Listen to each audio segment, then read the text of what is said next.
Bonjour à tous, c'est Daniel, pasteur de l'Église biblique baptiste de Charleville-Mézières. Merci de prendre le temps pour regarder cette vidéo. J'espère que ça sera une grande bénédiction dans votre vie. On a toujours besoin de la parole de Dieu, n'est-ce pas? On a toujours besoin de la précision de la Bible et le réconfort de la Bible. Pour les fidèles de notre Église, nous prions beaucoup pour vous. Évidemment, notre situation, c'est toujours pareil. Même pendant le confinement, on n'était pas libre pour s'assembler comme d'habitude, mais même après le déconfinement, on ne peut pas faire le transport pour les fidèles, on ne peut pas également s'assembler comme d'habitude. Il y a un plafond pour le nombre de personnes qui peut être dans le local. Donc on va continuer à faire des études sur place, chez vous. Évidemment, on va continuer à les faire. Donc, priez pour nous, priez aussi pour que nous ayons la sagesse de Dieu par rapport à ce qu'on va s'avancer cet été. Ce n'est pas du tout évident, mais le Seigneur, il va nous guider. OK? Donc, priez beaucoup pour nous et nous prions également pour vous. Éphésiens chapitre 2, versets 8, 9 et 10. Donc, beaucoup de doctrine aujourd'hui, donc n'ayez pas peur de la doctrine, c'est quelque chose de nécessaire, quelque chose de super important. Si vous avez dans cette vie, si vous avez la mauvaise doctrine, alors ça peut causer beaucoup de dégâts dans votre vie, ça peut causer même beaucoup de confusion par rapport à votre destination finale. La bonne doctrine, par contre, c'est quelque chose d'indispensable, super important. Nous revenons à la Bible et on va laisser la Bible parler pour elle-même, d'accord? Éphésiens 2, verset 8, et on va penser à cette question. Puis-je gagner ma place au ciel? Est-ce que c'est possible pour un humain, une personne, de gagner sa place au ciel lui-même? Éphésiens 2, 8, car vous êtes sauvés par la grâce, par le moyen de la foi, et cela ne vient pas de vous, c'est le don de Dieu. Ce n'est point par les œuvres, afin que personne ne se glorifie. Prions, Père, merci pour ce passage, merci aussi pour tes bienfaits dans nos vies. Je te demande de nous aider lorsque nous étudions ce passage, donne-nous la précision, la clarté par rapport de la bonne doctrine, par rapport de ta volonté aussi. Merci pour ceux qui regardent cette vidéo. Bénis-les, bénis-nous. Nous prions toutes ces choses au nom de Jésus. Amen. Verset 10, on va juste continuer, 8, 9 et 10, car nous sommes son ouvrage, ayant été créés en Jésus-Christ pour les bonnes œuvres que Dieu a préparées d'avance afin que nous y marchions. Il y a quelques années, j'ai rendu visite chez un monsieur qui il était en train de faire des recherches spirituelles. Et j'ai essayé de l'aider, j'ai essayé d'ouvrir ma Bible. En fait, ce monsieur, à ce moment-là, il avait passé une bonne vie, il était super gentil, il avait passé par des difficultés quand même dans sa vie aussi, comme tous. Mais une chose qu'il m'a dit m'a vraiment choqué. Et en fait, j'avais passé des heures en train d'expliquer l'évangile simple, direct de la Bible. Comment une personne, un pécheur peut être sauvé et pardonné et sûr de la vie éternelle. Une chose qu'il m'a dit qui était super choquante, c'était le fait, il a dit simplement, oh Daniel, mon comportement dans ma vie est assez bon pour aller au ciel. Je crois, il m'a dit, je crois que mon comportement est assez bon pour aller au ciel. Et une chose que j'ai pensé beaucoup plus tard, parce que ça c'est super choquant, mais en fait je crois que c'est la pensée et la perspective de beaucoup de personnes. Bon, je ne suis pas assassin, donc je suis une bonne personne, j'irai au ciel. Et avec cette perspective, c'est important de revenir à la Bible, important de revenir, qu'est-ce que Dieu dit?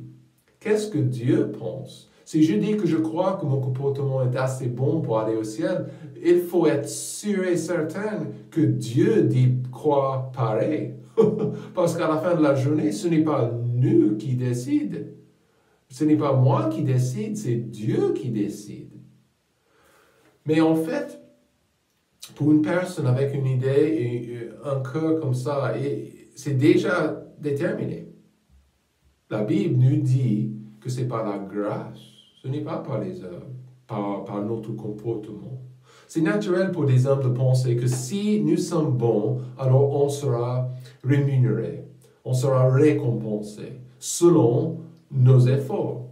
Et Dieu, il connaît mon cœur et il connaît mes intentions, mes bonnes intentions, et il va me récompenser, il va me rémunérer un de ces jours. Dieu va voir mes efforts, il va me récompenser avec, il va évaluer et il va équilibrer tout ça et il va me donner un billet au ciel. Dans les églises, des églises aujourd'hui, dans des sectes aussi, les fidèles sont enseignés de faire le bien, d'être une bonne personne pour plaire à Dieu, pour gagner le billet, de faire plus que vous êtes, plus que vous faites maintenant, d'être mieux que vous êtes en ce moment. Et c'est un piège, honnêtement. C'est un piège parce que c'est impossible de savoir si vous faites assez de bonnes choses pour aller au ciel. Donc vous comprenez ce que je dis, ça c'est complètement logique. Et c'est un piège aussi parce que certaines personnes enseignent des fausses doctrines pour gagner une mesure, un type de contrôle dans les vies des gens. Si vous suivez ce que je dis, si vous acceptez ce que je dis, donc je peux vous manipuler, je peux vous contrôler. Et vous savez comme moi, depuis des siècles, c'est toujours comme ça, des fausses religions, des sectes. Donc la Bible dit clairement que c'est exigeant pour aller au ciel. Donc on ne se trompe pas aujourd'hui. La Bible est très, très claire par rapport aux exigences de Dieu pour aller au ciel. Si, par exemple, vous êtes invité aujourd'hui d'aller à Élysée et vous serez accueilli par Monsieur le Président de la République, alors il y aurait normalement, je crois, je n'ai jamais été invité, donc je ne peux pas vous dire avec certitude, mais j'imagine il y a des exigences pour chaque invité qui se rend à Élysée pour voir Monsieur le Président. C'est normal. Est-ce que vous pensez que ça serait différent avec Dieu? Mais non. Mais non. Galates chapitre 3, verset 10. Mais à tout ce qui s'attache aux œuvres de la loi, pour chaque personne qui essaie de gagner leur place par des œuvres, des bonnes choses, des efforts personnels, mais tout ce qui s'attache aux œuvres de la loi sont sous la malédiction, puisqu'il est écrit, maudit est quiconque ne persévère pas à faire toutes les choses qui sont écrites dans le livre de la loi. Donc, qu'est-ce que ça dit? Ça dit que la personne qui ne persévère pas à faire toutes les choses. Combien de choses? Toutes les choses. Voilà les exigences pour aller au ciel. Vous êtes prêts? La perfection.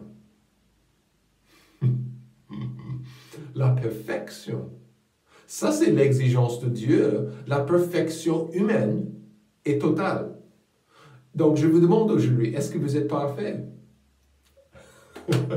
Moi, je ne suis pas parfait. C'est déjà trop tard pour moi. Déjà trop tard. J'imagine aussi pour vous aussi.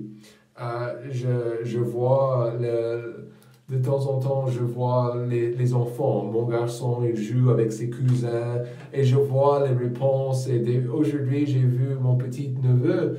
Il a été énervé par son grand frère. Et la première chose qu'il a fait, c'est de taper son grand frère. Son autre frère, il est venu, il a fait quelque chose pour pousser le petit, qui n'a que 2 ans, je pense. Et bon, tout de suite, qu'est-ce que le petit a essayé de faire? Il a essayé de taper son frère encore. Donc, écoutez, pour nous, c'est important de comprendre, nous sommes imparfaits. Et c'est impossible de se justifier, d'être parfait, de revenir en arrière pour changer les décisions, changer le comportement. Daniel, j'ai déjà péché. D'accord, bien d'accord, moi aussi. Et qu'est-ce qu'il faut? Il faut un sauveur, celui qui peut vous rendre acceptable pour aller au ciel. La religion vous dit que de continuer d'essayer de faire des efforts. Faire. Mais c'est sans cesse. Mais la réalité, si vous continuez à essayer, c'est trop tard. Il faut comprendre aujourd'hui que c'est déjà trop tard. C'est important de comprendre ça. C'est le but de ce passage en Éphésiens 2. Le salut, c'est pas, selon verset 8, c'est pas la grâce. Et on va traiter ça. Est-ce que c'est possible pour nous d'enlever nos péchés si je fais des bonnes choses, des œuvres supplémentaires? Ce n'est pas possible. Les péchés restent sur ma conscience, sur mon cœur, comme une grosse tâche. Qui voit cette tâche? Ce n'est pas ma voisine, mon voisin. Principalement, c'est Dieu. Dieu voit cette tâche. J'ai besoin d'arrêter d'essayer mon effort. J'ai besoin d'accepter l'effort immense de Dieu. Qu'est-ce qu'il a fait? Et on va examiner ça ici, dans le texte. Qu'est-ce que Dieu a fait? Quel est son effort pour me sauver, pour me donner cette place au ciel? En gros, vous ne pouvez pas gagner votre place au ciel. Arrêtez d'essayer. Arrêtez d'aller de faire des gestes humains pour gagner sa faveur. Ce n'est pas du tout par vos efforts humains de couvrir cette tâche et d'équilibrer les échelles. Ce n'est pas du tout possible. Galates 2, verset 16. Or, les promesses, verset 16. Je suis en chapitre 3, je m'excuse.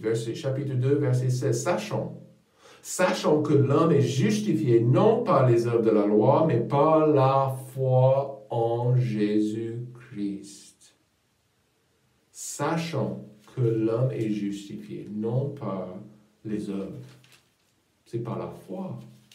Uniquement. Je ne vois pas Jésus, je ne peux pas voir le don de Dieu, mais il y a toujours cette envie humaine de changer quelque chose à l'extérieur, changer le comportement. Le problème principal, ça ne traite pas le problème passé et le problème actuel à l'intérieur. Pendant c'était 1850, une cinquantaine comme ça, il y avait un Anglais, il était un médecin, Samuel Tuke. Et il était responsable pour un hôpital des fous, d'accord? Et à cette époque, comme ils ont traité les gens qui étaient handicapés mentalement, qui étaient fous mentalement, ils ont, au lieu d'enchaîner des fous dans les cavernes, dans les prisons presque, ils ont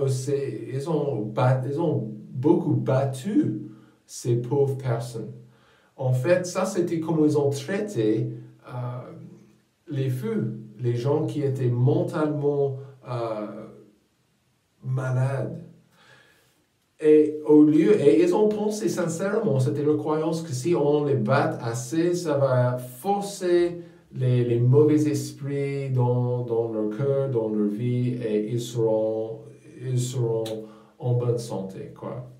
Donc, Tuke, il a décidé un jour ce qu'on va faire. Il a enseigné dans les universités aussi. Si on habille les malades, si on habille les fous et on les traite comme normal et on passe à l'église, les gens vont regarder ces fous et ils vont les traiter comme les gens de la société normale et quoi, il n'y a aucun souci. Ça va changer leur extérieur et voilà, il n'y aura plus de problème au fur et à mesure.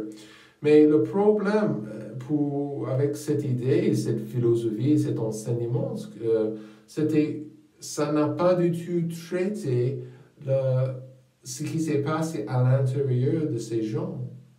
Ces gens étaient ils étaient toujours fous.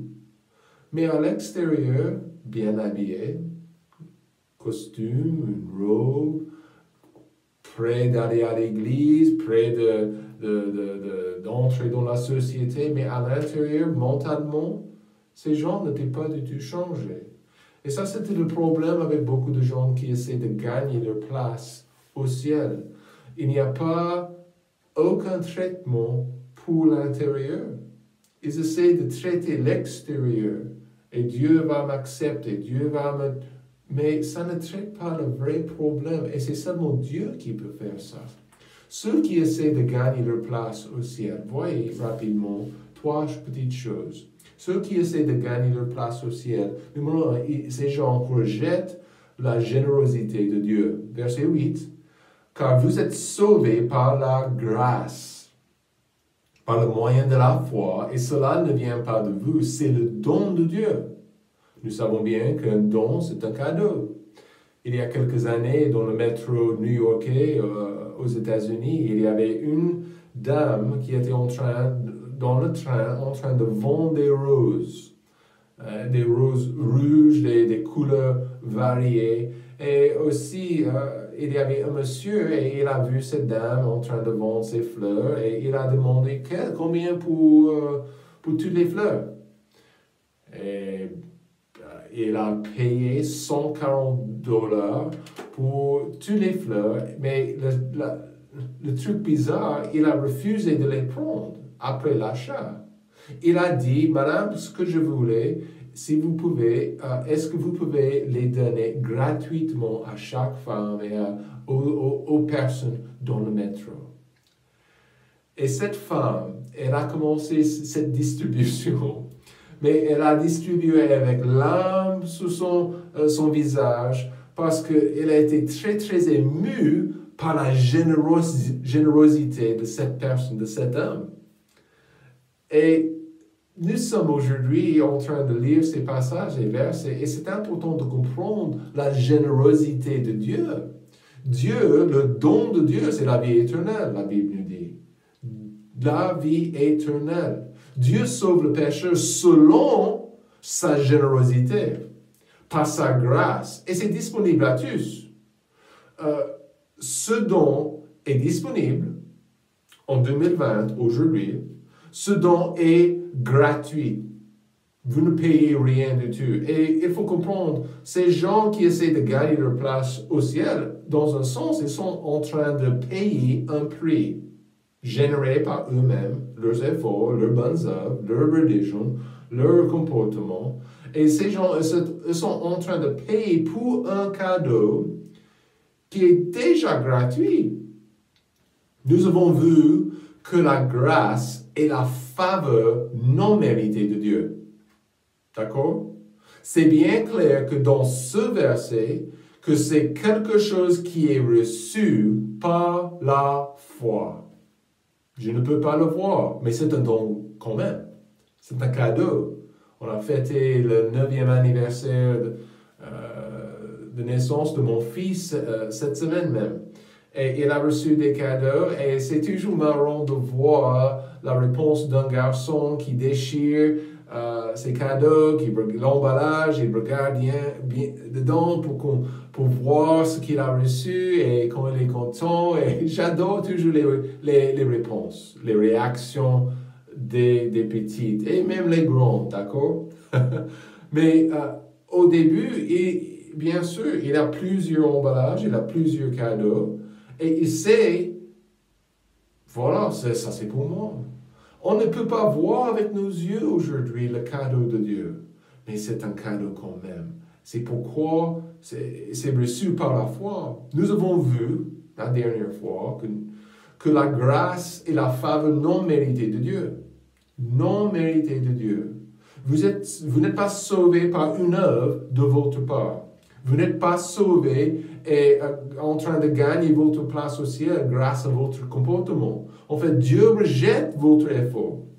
Dieu rejette entièrement votre effort personnel, votre religion de gagner votre place au ciel. Ça ne marche pas comme ça. Il rejette vos prières, des gestes bien de votre part sont nuls à ses yeux. Pourquoi? C'est très simple. Il a déjà payé le prix pour le cadeau. Si vous dites, et vous dites, vous pouvez le gagner vous-même, donc en gros, vous dites non à son don et sa générosité. Il a donné son Fils unique. Son Fils unique il a été brutalisé à la croix et il est mort à la croix pour vous. Donc c'est une grosse erreur de penser que vous pouvez payer pour votre place. Ça serait une offense quand même, énorme, une offense énorme de rejeter la générosité de Dieu. Quelle offense d'essayer de gagner quelque chose que son Fils a déjà payé très très cher, sa vie même, pour l'avoir. Et vous essayez de gagner votre place vous-même. Vous rejetez sa générosité, vous rejetez la souffrance de son Fils. Dieu vous offre le don de salut parce qu'il est gracieux. Dieu vous offre le don de salut parce qu'il est généreux. Romains chapitre 5, verset 15. La Bible dit le don de la grâce qui vient d'un seul homme, savoir Jésus-Christ. Seule personne qui peut vous accorder cette place au ciel, c'est Jésus-Christ. Pourquoi? Parce qu'il a payé le prix. Dieu a donné son Fils unique pour vous. Il a payé le prix et c'est un don gratuit. Cela, et je répète ce que la Bible dit en verset 8, cela ne vient pas de vous. Point final. Point final. Deuxième chose. Ceux qui essaient de gagner leur place au ciel, ces gens rejettent la gloire de Dieu. Verset 9. Ce n'est point par les œuvres afin que personne ne se glorifie. Dieu ne peut pas accepter vos œuvres parce qu'il a donné, il a payé. Dieu ne peut pas accepter vos œuvres et votre comportement. Ce n'est pas assez. Ça ne traite pas le vrai problème à l'intérieur. C'est lui qui doit traiter ce problème. Dieu est la source, d'accord? Il est la source du salut, pas nous. Cela ne vient pas de vous. Il est la source du salut. Mais l'homme, attendez. Mais l'homme pense qu'il peut faire quelque chose. Il peut ajouter pour gagner, pour mériter. Non. L'homme est orgueilleux. En fait, ce n'est pas normal, ce type d'orgueil face à Dieu. Je peux le faire. Je suis une bonne personne, j'ai des bonnes idées, je peux le faire. Je peux aider le pauvre, je peux... Pour aller au ciel, ce n'est pas assez. Je peux le faire avec ma religion, avec mon comportement. En fait, l'homme se glorifie. Mais Dieu dit en verset 9 que ce n'est point par les œuvres, afin que personne ne se glorifie. Pourquoi est-ce que Dieu limite le salut et c'est uniquement par la foi? Parce que son Fils a déjà payé le prix cher.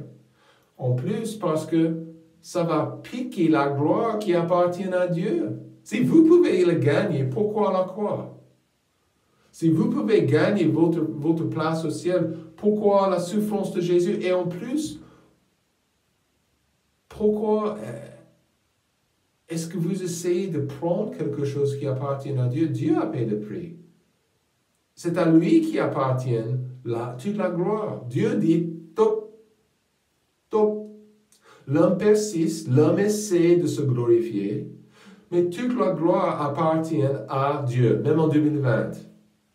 L'idée ridicule que l'homme essaie de piquer la gloire qui appartient à Dieu seul, ce n'est pas normal. Aujourd'hui, si vous vous avez eu l'occasion d'aller à Paris et à le grand rond-point à l'Arc de Triomphe. Si vous avez vu à l'intérieur, vous avez visité ce grand monument, vous avez vu les images. Et en fait, c'était en 1806, après une grosse victoire pour Napoléon. Et c'était pour commémorer, ils ont décidé de construire quelque chose, ce monument, pour commémorer, pour rendre hommage aux forces françaises, aux armées françaises, et pour commémorer leur réussite, leur grande victoire comme un peuple. Et c'est normal de se souvenir, c'est normal de rendre hommage. Mais c'est impossible de se glorifier devant Dieu. On ne peut pas le faire. On ne peut pas gagner notre place au ciel nous-mêmes.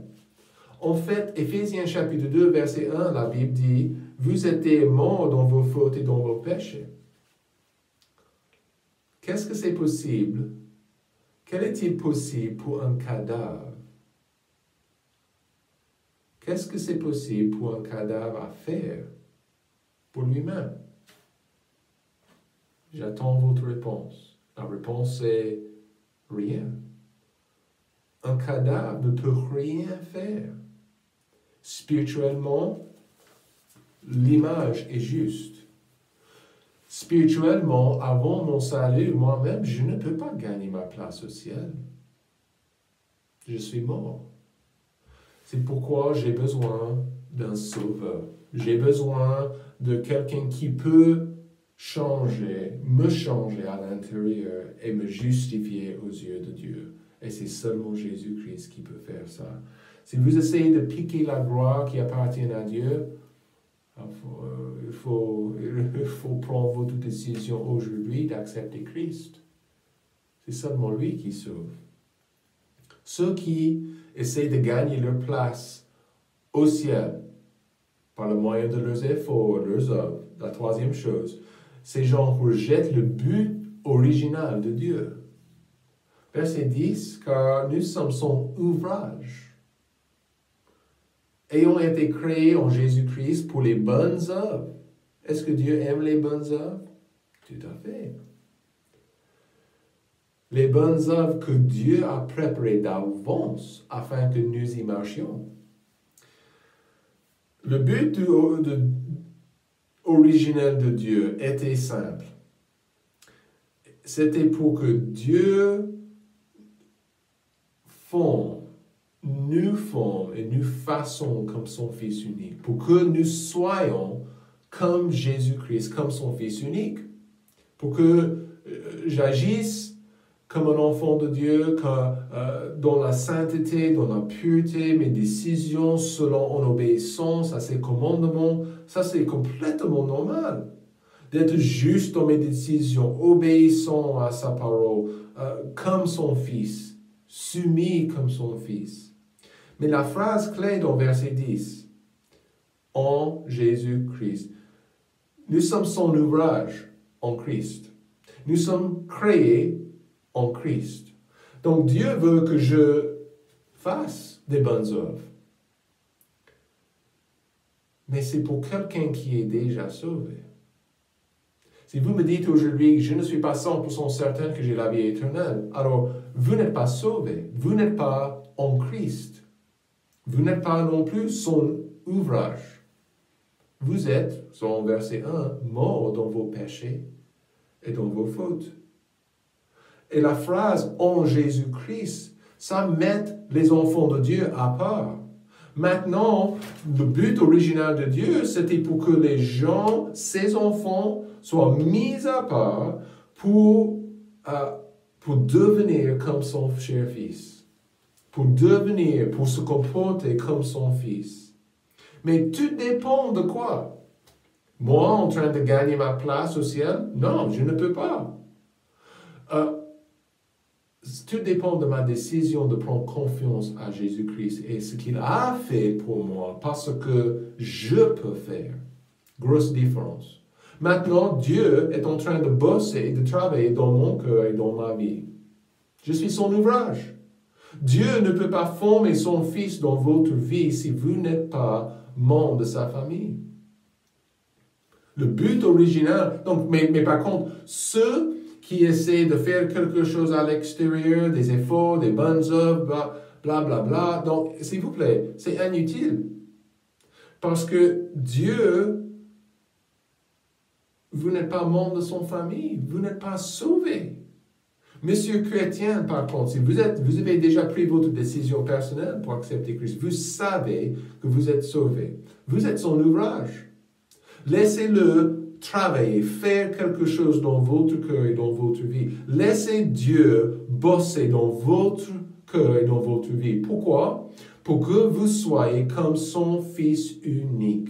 Créé, pour faire des bonnes œuvres. Donc, je fais des bonnes œuvres aujourd'hui. Pas pour être sauvé, pas pour gagner ma place au ciel. Je fais des bonnes œuvres aujourd'hui parce que ma place est déjà gagnée par Christ. Parce que je suis sauvé. Pas pour être sauvé, pas pour gagner ma place. Ma place est déjà sécurisée. Maintenant, je veux que Dieu travaille énormément dans ma vie. Et souvent, ça dépend de ma volonté. Je dois le laisser faire. Mais il veut le faire. Le long de votre vie, monsieur et madame chrétien, si vous connaissez Christ, le long de votre vie, Dieu va travailler dans votre cœur. Mon conseil aujourd'hui pour vous-même, c'est de le laisser faire. Et si vous êtes ici et vous regardez cette vidéo, vous n'êtes pas 100% sûr. La Bible est claire à ce sujet. Ce n'est pas grâce à vous, c'est grâce à lui. Passez une bonne journée et que Dieu vous bénisse.